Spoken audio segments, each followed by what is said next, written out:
sejahtera dalam kasih dan anugerah Tuhan kita Yesus Kristus. Haleluya.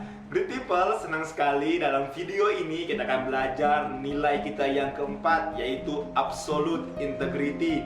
Di video-video sebelumnya kita telah belajar nilai-nilai yang ada yang kita akan hidupi dalam house of prayer. Sebelum kita mendengarkan firman Tuhan hari ini, mari kita berdoa. Bapa kami dalam kerajaan sorga, bersyukur buat apa yang Tuhan kerjakan dalam kehidupan kami, apa yang Tuhan beri, yang terbaik kami yakin Tuhan Yesus. Dan terima kasih buat hari ini kami bisa mendengarkan firman Tuhan. Roh Kudus, kuasai hati kami, kuasai pikiran kami, kuasai kehidupan kami, biar kami dapat mengerti firman Tuhan hari ini. Berkati hamba-Mu, biarlah hamba bisa berbicara seturut dengan kehendak Tuhan. Dalam nama Tuhan Yesus kami siap mendengarkan firman Tuhan. Haleluya, amin. Puji Tuhan, great people. Hari ini kita akan membahas tentang absolute integrity atau integritas yang mutlak. Integritas erat kaitannya dengan jati diri seseorang. Dengan kata lain, pribadi yang berintegritas adalah mereka yang punya keselarasan dalam pikiran, perasaan, tindakan mereka yang sama, tidak berubah-ubah. Jadi apa yang dikatakan, itu yang dilakukan. Bagi orang Kristen, integritas adalah hal sepaket dalam kehidupan kerohanian. Integritas menjadi gambaran hidup orang percaya dalam tindakan sehari-harinya, baik itu di tempat umum maupun di tempat pribadi.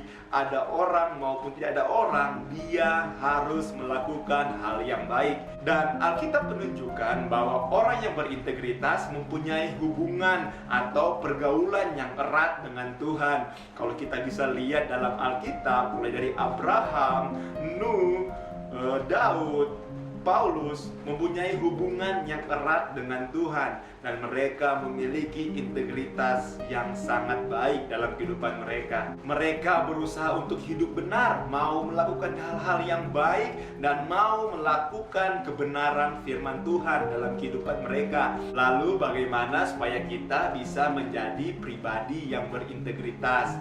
Pada video ini kita akan belajar dari 3 tokoh dalam Alkitab, bagaimana mereka mempunyai integritas yang sangat tinggi dalam kehidupan mereka. Tokoh yang pertama adalah Yusuf. Integritas berarti kejujuran. Mari kita baca dalam firman Tuhan, Kejadian 39 ayat 1 sampai dengan ayat yang ke-23. Tapi saya akan bacakan buat Bapak Ibu, teman-teman semua, dalam ayat yang ketiga sampai dengan ayat yang keempat. Firman Tuhan berbunyi, setelah dilihat oleh Tuhannya bahwa Yusuf disertai Tuhan dan bahwa Tuhan membuat berhasil segala sesuatu yang dikerjakannya, maka Yusuf mendapat kasih tuannya dan ia boleh melayani dia. Kepada Yusuf diberikannya kuasa atas rumahnya dan segala miliknya diserahkan kepada Yusuf. Dalam ayat yang ke-9 firman Tuhan, bahkan di rumah ini ia tidak lebih besar kuasanya daripadaku, dan tiada yang tidak diserahkannya kepadaku selain daripada engkau, sebab engkau istrinya. Bagaimanakah mungkin aku melakukan kejahatan yang besar ini dan berbuat dosa terhadap Allah? Kita tahu dalam firman Tuhan ini bagaimana Yusuf tinggal di rumah Potifar, dan istri dari Potifar menggoda Yusuf untuk tidur bersama-sama dengan Yusuf. Berkat integritas dari Yusuf, Yusuf dipercaya oleh tuannya dan dia mendapatkan hak penuh dalam rumah itu. Mungkin Yusuf punya kesempatan untuk menyalahgunakan kekuasaan yang diberikan tuannya, tapi Yusuf memilih untuk jujur. Dan integritas inilah yang kita harus belajar. Kita harus bisa jujur dalam segala hal. Bahkan Yusuf difitnah dan rela masuk dalam penjara dengan integritas yang dia miliki. Seberapa banyak dari kita yang memilih untuk menikmati kenikmatan dunia dan akhirnya akan berdampak yang tidak baik dalam kehidupan kita, atau memiliki sikap integritas yang jujur walaupun hal-hal yang buruk terjadi dalam kehidupan kita, tapi kita mau melakukan kebenaran firman Tuhan, kita mau jujur. Biarlah sikap integritas yang jujur ini kita bisa belajar dan kita bisa tanamkan dalam hati kita. Jika Anda sebagai pemimpin dalam suatu perusahaan, bagaimana Anda melihat kesejahteraan dari karyawan-karyawan Anda? Kalau Anda sebagai karyawan, bagaimana Anda jujur dalam melakukan pekerjaan yang baik? Dan ini juga bukan sebatas hanya seorang yang sudah bekerja. Jika Anda sebagai seorang mahasiswa, bagaimana Anda seorang yang jujur dalam mengisi sebuah absen dalam perkuliahan. Dalam pergaulan juga bagaimana Anda bersikap jujur dalam pergaulan yang ada. Berarti tidak boleh mengatakan A kepada yang satu, mengatakan B kepada yang satu, dan mengatakan C kepada yang satu. Integritas berarti dapat dipercaya, jujur, dan setia melakukan hal-hal yang baik.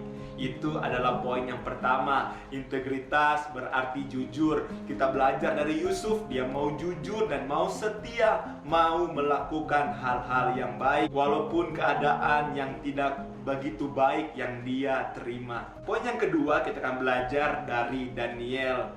Integritas berarti komitmen. Mari kita baca firman Tuhan dalam Daniel 6 ayat 10 sampai dengan ayat yang ke-12. Sebab itu Raja Darius membuat surat perintah dengan larangan itu. Demikian didengar Daniel bahwa surat perintah itu telah dibuat. Pergilah ia ke rumahnya. Dalam kamar atasnya ada tingkap-tingkap yang terbuka ke arah Yerusalem. 3 kali sehari ia berlutut, berdoa, serta memuji Allahnya seperti yang biasa dilakukannya. Lalu orang-orang itu bergegas-gegas masuk dan mendapati Daniel sedang berdoa dan bermohon kepada Allahnya. Daniel sebagai pejabat tinggi di suatu daerah Median dan Persia membuat banyak pejabat-pejabat lain iri dengan Daniel, dengan apa yang diberikan raja kepada Daniel. Mereka mempengaruhi Raja Darius supaya mengeluarkan perintah supaya tidak bisa beribadah dan berdoa kecuali kepada Raja Darius. Namun Daniel merupakan sosok yang memiliki integritas. Dia tetap terus berdoa kepada Allahnya 3 kali sehari, dan dia memiliki komitmen dalam hatinya tidak akan menyembah Allah lain atau berhala selain Allah orang Israel. Bahkan masuk dalam gua singa pun tidak menggoyahkan imannya untuk terus percaya kepada Allah dengan janji Allah yang luar biasa dalam kehidupan Daniel. Kita belajar di poin yang kedua ini tentang Daniel, yaitu integritas berarti mempunyai komitmen dan loyalitas. Mereka yang mempunyai integritas dengan komitmen akan terus berusaha menjaga komitmen yang ada sampai akhir. Sudahkah kita berkomitmen dalam kehidupan kita akan terus percaya bahwa Yesus rencananya tidak akan pernah gagal dalam kehidupan kita? Kita berkomitmen untuk setia. Itulah integritas yang kita bisa belajar dari Daniel. Atau apakah iman kita bisa terganggu dengan teman kita, situasi yang ada, persoalan hidup yang datang akhir-akhir ini? Apakah kita tidak lagi percaya dengan janji Tuhan? Dalam poin yang kedua, mari kita belajar tentang Daniel, yaitu integritas adalah suatu komitmen kita kepada Tuhan. Terus percaya dengan janji Tuhan, terus percaya dengan apa yang Tuhan lakukan baik adanya. Karena rancangan Tuhan bukan rancangan kecelakaan, tapi rancangan damai sejahtera dalam kehidupan kita. Seperti yang biasa kita lakukan, berdoa dan menyembah Tuhan, terus lakukan itu. Dan suatu saat kita akan melihat mujizat demi mujizat akan menyertai perjalanan kita dalam mengiring Tuhan. Haleluya. Dalam poin yang ketiga, kita akan belajar tentang Habakuk. Mari kita buka dalam firman Tuhan. Habakuk 3 ayat 17 sampai ayat ke-19. Sekalipun pohon ara tidak berbunga, pohon anggur tidak berbuah, hasil pohon zaitun mengecewakan, sekalipun ladang-ladang tidak menghasilkan bahan makanan, kambing domba terhalau dari kurungan, dan tidak ada lembu sapi dalam kandang. Namun aku akan bersorak-sorai di dalam Tuhan, beria-ria di dalam Allah yang menyelamatkan aku. Allah Tuhanku, Ia kekuatanku. Ia membuat kakiku seperti kaki rusa. Ia membiarkan aku berjejak di bukit-bukitku. Habakuk dikenal dengan nabi yang memiliki integritas kepemimpinan. Situasi sulit yang dihadapinya seperti penindasan, kekerasan, ketidakadilan tidak membuat dirinya untuk meninggalkan Tuhan, dan dia tetap setia dalam mengiring Tuhan. Habakuk tetap percaya kalau Tuhan akan menegakkan keadilan bagi orang yang benar. Dalam poin yang ketiga ini kita belajar dari Habakuk, integritas berarti siap menerima tanggung jawab dan melakukan tanggung jawab itu dengan baik. Pribadi yang berintegritas adalah mereka yang siap mengambil resiko, siap merubah atau melakukan yang terbaik dalam situasi yang sulit. Kita sebagai orang yang percaya kepada Tuhan harus terus setia melakukan yang terbaik walaupun keadaan-keadaan ini yang kurang begitu baik, dan kita mau terus melakukan yang terbaik, setia melakukan yang terbaik. Contohnya dalam dunia usaha, kita ditipu dengan orang yang bekerja sama dengan kita, atau kita dicurangi dengan seseorang yang bekerja sama dengan kita, ataupun di dalam dunia pekerjaan kita harus memimpin teman-teman kita yang tidak suka dengan kita, atau sebaliknya. Bagaimana iman kita? Apakah kita tetap percaya dengan janji Tuhan, terus melakukan yang terbaik dalam kehidupan kita, atau kita meninggalkan Tuhan Yesus? Mari kita belajar kepada Habakuk, yaitu integritas, siap menerima tanggung jawab di dalam keadaan yang sulit. Kita baca firman Tuhan dalam Filipi 2 ayat yang kelima. Hendaklah kamu dalam hidupmu bersama menaruh pikiran dan perasaan yang terdapat juga dalam Yesus Kristus.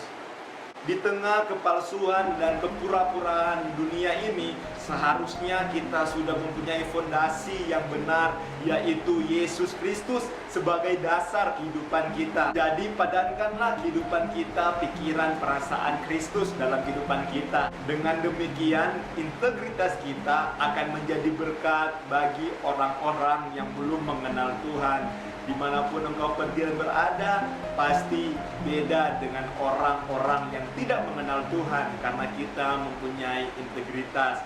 Biarlah tiga poin ini bisa memberkati great people yang ada. Sekian firman Tuhan, mari kita tutup firman Tuhan ini dengan berdoa. Bapa kami dalam kerajaan sorga, terima kasih buat firman Tuhan. Biar kami belajar sesuatu pada video ini, Tuhan Yesus. Terima kasih kami bisa belajar tentang integritas, bagaimana kami bisa jujur, kami bisa bertanggung jawab dalam kehidupan kami, dan kami tetap setia melakukan apa yang Tuhan percayakan dalam kehidupan kami. Terima kasih Tuhan Yesus, mampukan kami, Roh Kudus tetap kuasai hati dan pikiran kami dan melakukan integritas ini dengan baik. Dalam nama Tuhan Yesus Kristus kami sudah berdoa. Haleluya. Amin. Terima kasih dan Tuhan Yesus memberkati.